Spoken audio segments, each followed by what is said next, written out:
Beauté à vous tous, mes très chers frères, mes très chères sœurs. J'espère que vous allez bien. Vous êtes tous heureux et heureuses de me suivre à nouveau pour cette podcast channel Menonzonazane. À vous tous. Avant de commencer, je vous inviterai à liker, à partager et à soutenir ma chaîne. Les likes sont gratuits, les partages sont gratuits. Merci d'avance. Vous savez tous que ma chaîne est sujet à une énorme censure qui a fait en sorte que 30 de mes vidéos soient supprimées. Et donc, j'ai dû les reposter pour éventuellement vous permettre de comprendre la suite de mes séances. Donc, n'hésitez pas à revoir ces vidéos, à les partager, à les faire connaître. Effectivement, le nombre de vues n'est plus le même, ça a baissé à cause de la censure et beaucoup de personnes ne reçoivent plus les notifications. Donc, n'hésitez pas à partager, à faire connaître le contenu. Éventuellement, j'ai créé une chaîne faculté alternative YouTube sur laquelle vous pouvez effectivement aller voir les petits extraits de vidéos. Ça sera peut-être un peu plus court, donc ça permettra à certaines de pouvoir les voir éventuellement et les partager plus facilement parce que les longues vidéos fatiguent de nombreuses personnes. Et aussi, par la même occasion, pour contrecarrer le système de commentaires dont fait sujet ma chaîne, je vous invite aussi à aller sur Telegram. Je vous remercie. Ce sont des gestes simples. Likez, partagez, soutenez cette chaîne. Merci, merci d'avance. Nous allons donc commencer la séance de lecture. Donc, salut mes frères. Nous allons donc continuer ce qu'on disait il y a très peu. Donc, en fait, les Khazars, ce qu'on appelle les Juifs Khazars ou les Juifs Ashkénazes, effectivement, désiraient fortement être ces gens. Ils désiraient être ces peuples de l'histoire de David. C'est allé tellement loin, cette histoire mythomaniaque, qu'effectivement, ils ont raconté une histoire en mode, ils font partie du peuple qui a fui, qui est exilé après la chute, après les tumultes qui se sont passés, dont ils ont fui, se sont échappés. Or, nous savons très bien que les gens qui correspondent à cette histoire imaginaire sont ce qu'on appelle les enfants au sang mêlé. Les enfants du sang mêlé. Donc ça veut dire qu'ils ont une caractéristique visuelle qui montre très bien que ce sont des enfants d'un mélange particulier. Or, ceux qu'on appelle actuellement les Israélites ou les promis imaginaires ne sont pas des gens au sang mêlé. Ce sont des purs translucides, des translucides purs. Vous voyez, lorsqu'on voit les Palestiniens, on voit que même s'ils sont translucides, ce sont les nouveaux translucides, ils ont une caractéristique d'une peau qu'ils appellent les bronzés, le teint hâlé. Donc, on sait techniquement que, voilà. Mais comme je vous l'ai dit, eux ici font partie du game du problème. Parce que ce sont les enfants de la haine qui ont tué les natifs aussi qui étaient mélanodermes. Parce que les natifs de cette terre étaient tous des mélanodermes. Donc vous voyez, un jeu de succession à succession, en fait, c'est vraiment ce qui se passe lorsque le crime se passe. Donc ces Khazars ont tellement aimé cette histoire et en fait, ils n'avaient plus de place dans les territoires de l'Est par rapport à leur sorcellerie qu'ils effectuaient, qu'ils travaillaient, etc. Et voilà, parce qu'ils se trouvaient aussi, étaient allemands. Je vous ai dit que les grands banquiers de l'époque, du moins, après avoir tué, effectivement, vous savez, ils sont les natifs mélanodermes, les banquiers qui se sont accaparés, effectivement, des richesses durant le Moyen-Âge, etc., en Allemagne et ses territoires européanus, c'était donc ces soi-disant peuples khazars, etc., ou ashkénazes, bref, tout ça c'est la même chose, qui se sont dit plus tard juifs. À cette époque, ils s'identifiaient déjà de cette manière. Effectivement, c'est vers le 18e, 17e siècle, si je me rappelle bien, que ça a créé le terme sémite, un terme qui n'existe nulle part. C'est-à-dire que même les vrais sangs mêlés ne sont pas sémites. En fait, disons les termes arabes, c'est le meilleur terme. Mais effectivement, ça c'était déjà le plan qui avait commencé pour créer l'embrouille psychologique, pour créer l'embrouille dans les esprits. Donc nous sommes véritablement dans un jeu psychologique extrêmement pur. C'est pour ça que Didi joue avec les bourses, parce que c'est un jeu psychologique. Il dit, on a rempli le contrat avec l'Iran, ils ont accepté les 15 points qu'on avait dit pour que la bourse ne soit pas inquiétée. Vous savez très bien que c'est un crime, c'est du vol, c'est de la fraude. Après, bon, ne nous étonnons pas. Didi a ruiné l'entreprise de son père. Didi est un voleur, c'est un fraudeur et c'est un pédophile. Donc, beaucoup de choses sont déjà liées à lui. On en reviendra. Donc, nous constatons ce phénomène-là que ces gens ont tellement infesté les grandes instances, les grands royaumes et principautés lorsque l'occasion s'est permise avec ce qu'on appelle la Première Guerre mondiale. Mais bon, vous connaissez l'histoire. Et ils ont vu qu'il y avait un territoire, tellement ils détestent les enfants des territoires orientaux, là, dont leurs propres enfants millénaires, qu'ils les ont bernés. Et voilà où on en est arrivé. Donc l'Angleterre s'est fait courtiser par ces gens extrêmement riches, ces familles richissimes. Et l'Angleterre était déjà en connivence avec les États-Unis d'Amérique, comme vous le savez déjà. Ceci donc nous amène donc à savoir qui est donc Bibi. Bibi, encore surnommé Binyamin Netanyahou. Vous allez constater que son véritable nom, même si beaucoup refusent de le dire, il s'appelle Benjamin Miliekowski. Miliekowski, d'après l'histoire qu'on nous raconte de Benjamin, ils disent qu'il est né à Tel Aviv. Et d'autres témoignent qu'il est né en Pologne. Donc l'histoire de cet être, de ce phénomène n'est pas très claire. Elle n'est pas très claire, on ne comprend pas l'histoire. Même ils disent que sa mère est née aussi à Tel Aviv. Voilà. Donc l'histoire n'est pas, comment dire, on sent qu'on a trafiqué, puisque de toutes les manières, c'est que vous allez sur Wikipédia, que vous allez sur je ne sais pas où est-ce que vous voulez aller, vous allez vous rendre compte qu'il y a un phénomène assez compliqué dans l'histoire de ce gars. Son histoire ne tient pas à la route. Mais bon, faisons comme si ça tenait la route. Donc, Bibi est né 1 an après que le territoire israélien a été créé. Donc, après l'arnaque qu'on a fait aux Palestiniens. Les gens demandent donc, et c'est vrai que vous pouvez vous poser la question, donc qui sont les Palestiniens et où sont donc les véritables Juifs? C'est en fait, eux ne sont pas les véritables Juifs. Les véritables Juifs sont donc les Palestiniens, parce que la correspondance génétique, ça tient le mieux. Et ils ont été convertis à l'islam pour certaines raisons, soit violentes, soit effectivement parce qu'ils ont finalement trouvé que ce truc avait plus de sens. Mais après, tous les Palestiniens ne se sont pas convertis à l'islam. Puisqu'il y a toutes des églises, il y a quoi ils appellent ça, des synagogues, des trucs comme ça. C'est comme les Perses qui se sont convertis à l'islam. Qu'est-ce qui les a amenés à aller là-bas? Eux seuls savent. Nous allons donc continuer un peu une brève biographie sur Bibi. On ne va pas faire toute l'histoire de Bibi.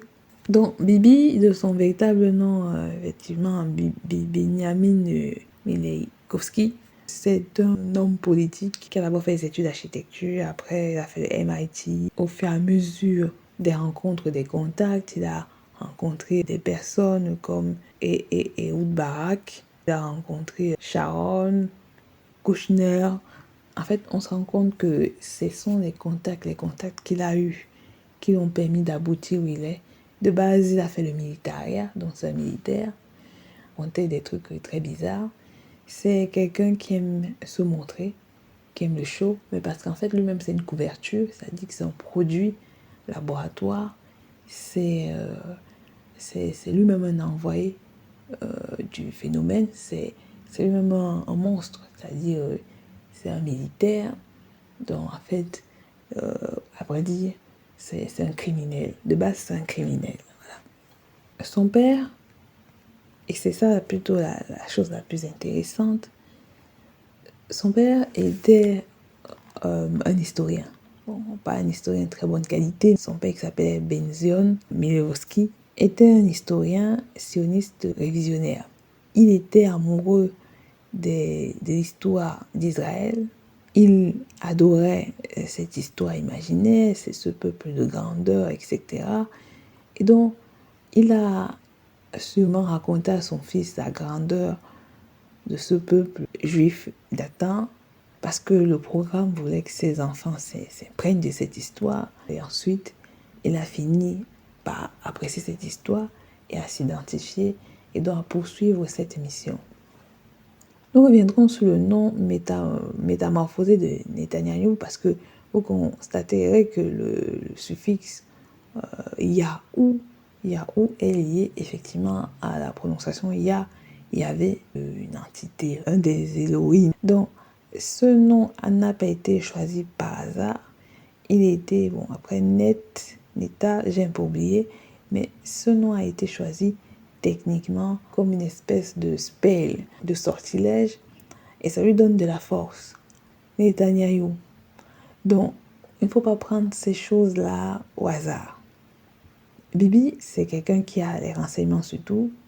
Il n'a jamais caché son intérêt à prendre l'ensemble des territoires. Il faisait le leader du groupe La Coude, un parti sioniste extrême droite, plus droite, de toutes les manières, comme j'ai dit, gauche-droite, c'est égal à la même chose. Et vous le découvrirez davantage si on fait plus de recherches sur la terre des promis imaginaires.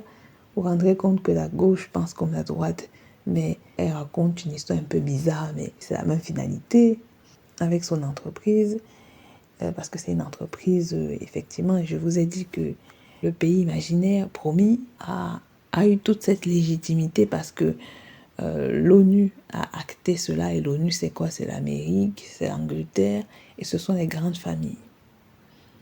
Donc, on se rend bel et bien compte qu'en fait, cette coalition maléfique a permis de donner de la puissance à ces terroristes. Parce qu'en réalité, ils sont donc des terroristes. Et vous savez très bien qu'en 2023, suite à ces crimes organisés de guerre, le petit Bibi, il a été inculpé comme criminel de guerre. Donc, on a un criminel de guerre qui est à la tête d'un territoire, qui a des idées expansionnistes du grand Israël, qui va du Nil, donc de l'Égypte à l'Euphrate. Mais sur les autres cartes que j'ai vues du grand Israël, ça prend le Soudan. Oui, ça prend le Soudan. Ça prend même l'ensemble des territoires du Maghreb. Donc, et en fait, c'est pour dire que ce n'est qu'une étape, ça ira encore plus loin. D'autres ont dit que ça prendrait une partie de la Turquie, mais j'ai vu sur d'autres cartes que ça prend l'ensemble de la Turquie. Donc, j'ai envie de dire que les mélanodermes qui disent que cette histoire ne les concerne pas et qu'ils n'ont rien à voir dedans, vous êtes totalement con, débile. Cette histoire vous concerne, cette histoire doit vous faire rugir. Quand on voit l'imbécile du fils de je sais pas quel militaire en Ouganda qui dit qu'il va aider les Israéliens, j'espère qu'il est prêt à être un chien pour ces gens en fait. Parce que ce n'est que ça la finalité. Donc, le rêve, c'est de prendre cet ensemble de territoires. C'est pour ça qu'il était placé pile poil, bam, au milieu. Comme je vous l'ai dit, vous n'avez pas trouvé que la situation géographique de ce territoire est très bizarre. Oui, la situation géographique de ce territoire est très bizarre parce qu'il est au centre même, pas seulement du Moyen-Orient, il est au centre, un carrefour entre l'Europe, l'Asie, l'Afrique. C'est un carrefour sans hub, ce territoire sans hub. Ce n'est pas un territoire normal. Ce n'est pas un territoire normal. Donc, pour faire court, cette famille de Khazars, ou juifs askénazes comme vous le voulez, ont donc des membres de famille que vous connaissez très bien. Et ce sont ces membres de famille-là que vous connaissez très bien qui ont permis le financement de phénomènes dans lesquels nous sommes actuellement. Donc, des familles Khazars qui sont actuellement dans les terres qu'ils occupent, dont des voleurs, des criminels, avec la complicité de l'Angleterre, je dis bien avec la complicité de l'Angleterre et les Amériques, parce que une partie de ces grandes familles sont aussi aux Amériques. Et vous verrez le lien plus tard avec le fait que, parce que les gens ne comprennent pas à quel point l'Amérique est ancrée dans cette corruption, il ne peut rien faire contre Israël parce que techniquement, ce sont les mêmes gens qui sont là-bas. Parce que les familles qui ont permis à financer le travail de Christophe Colomb, et effectivement, c'était des familles ascendances de ces voleurs, soi-disant juifs, mais qui ne sont pas juifs. D'autres préfèrent le terme sioniste. Ça permet de faire le rapport avec ce qu'avait dit TDA et aussi des sources qui expliquent que en fait la langue que les soi-disant Israélites utilisent n'est pas de l'hébreu et c'est la vérité. Je vous l'avais déjà dit lors de ma séance sur Freud que lorsque j'écoute ces gens parler, j'ai l'impression d'écouter l'allemand, le tchèque, le slave, des trucs bizarres, etc.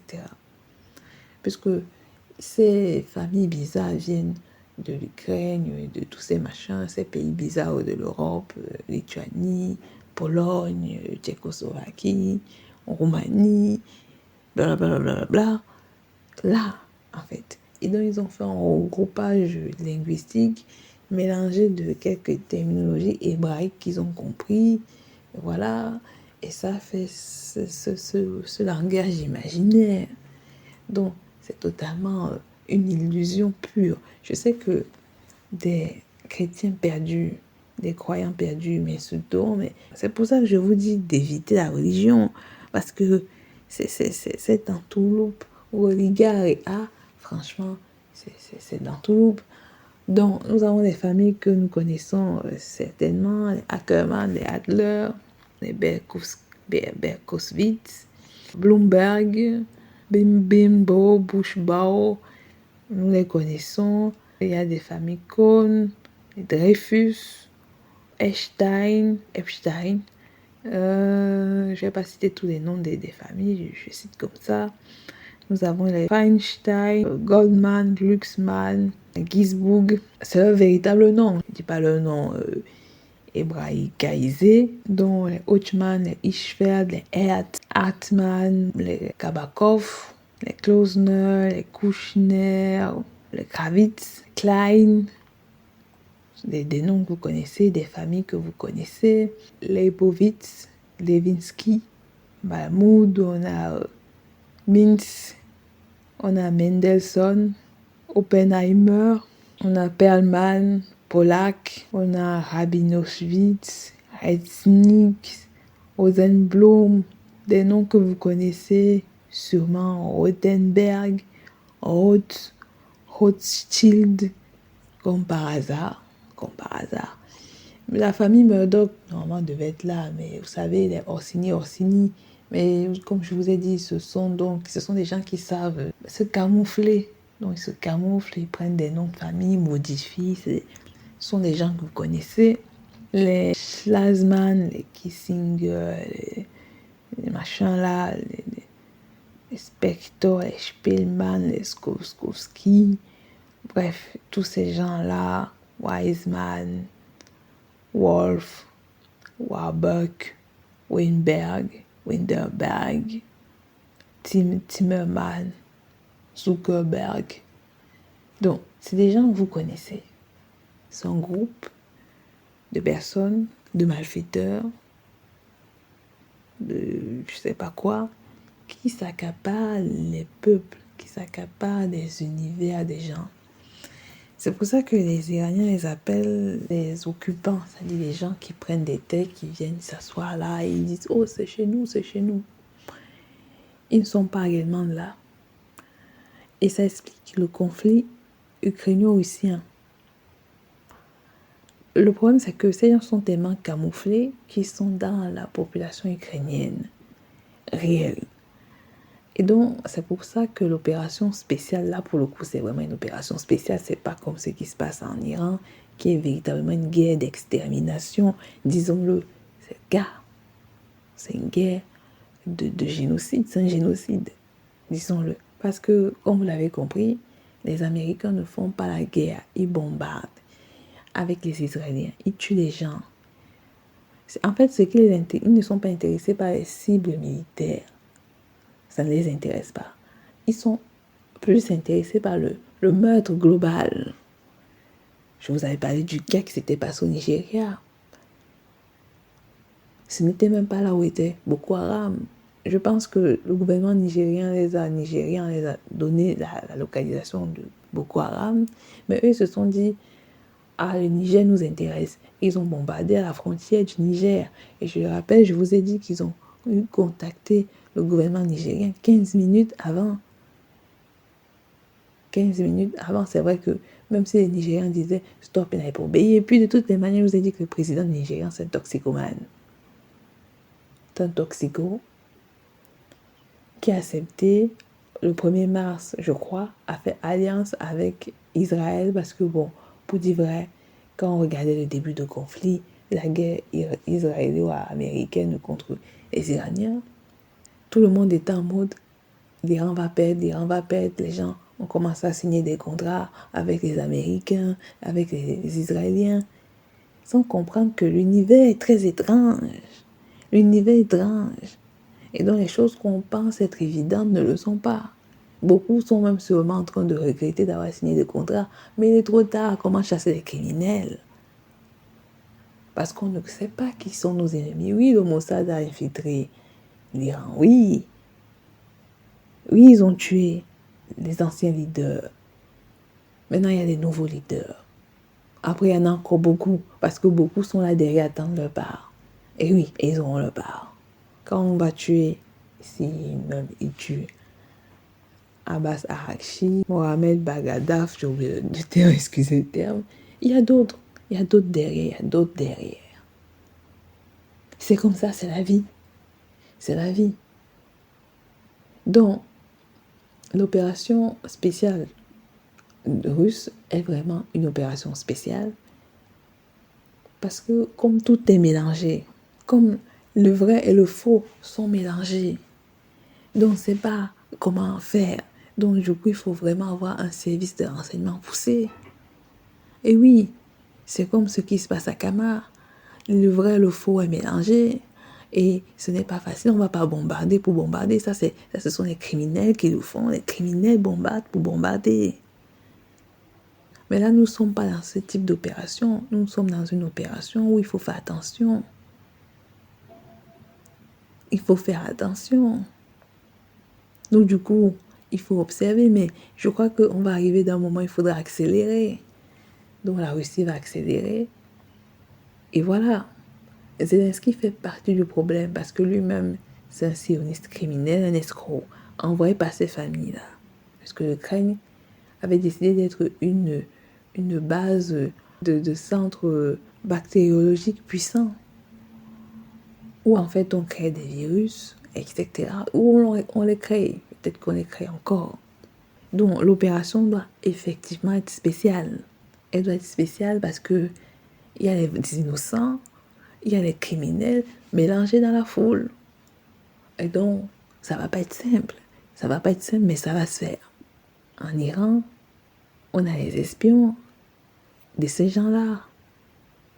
Donc, du coup, en même temps, ils font la guerre contre tous les criminels et les traîtres, les femmelettes traîtres. Et l'Iran se bat par ricochet contre l'Européanus en entier. Oui, comme j'ai dit, le G7, l'Europe soutient les Amériques, tellement sont les esclaves. Au moins, Dieu n'est pas les seuls. Donc oui, ils se battent contre tous ces gens. Pas seul, effectivement, même si on ne nie pas la puissance de l'Iran et ses proxys, mais il faut un soutien encore plus. Donc voilà. Donc la réalité est là. Parce qu'il se bat contre deux vampires de haute intensité génocidariale. Ils se battent contre le frère femmelette, hein, et contre des ignorants dont la guerre n'est pas simple. Et l'Afrique du Sud est en train de vivre, depuis l'arrivée des Boers, la situation dont on est en train d'expliquer de ces usurpateurs. Et l'Afrique du Sud m'énerve et me désole par rapport au fait qu'elle ne veut absolument pas établir un véritable projet de loi pour chasser ces criminels. Pour chasser ces criminels, ces envahisseurs, ces démons, en fait. Et on reviendra sur le fait pourquoi je dis que ce sont des démons. Donc, le peu que je vous ai donné comme information, je ne vais pas vous donner tout type d'informations. On va parler en profondeur, spécialement pour éviter beaucoup de problèmes. Mais voilà ce que j'avais à dire. Donc, n'hésitez pas à liker, à soutenir, à partager la podcast channel. Nous reviendrons. Donc, on reviendra sur qui est Trump, effectivement. Et nous allons pleinement revenir sur le conflit. Parce qu'on n'a pas encore véritablement parlé du conflit. On va revenir sur ce conflit. Et le lien avec nos conflits à nous. Et pourquoi nous devons nous préparer, effectivement, au pire. Donc, c'était la deuxième partie du balade.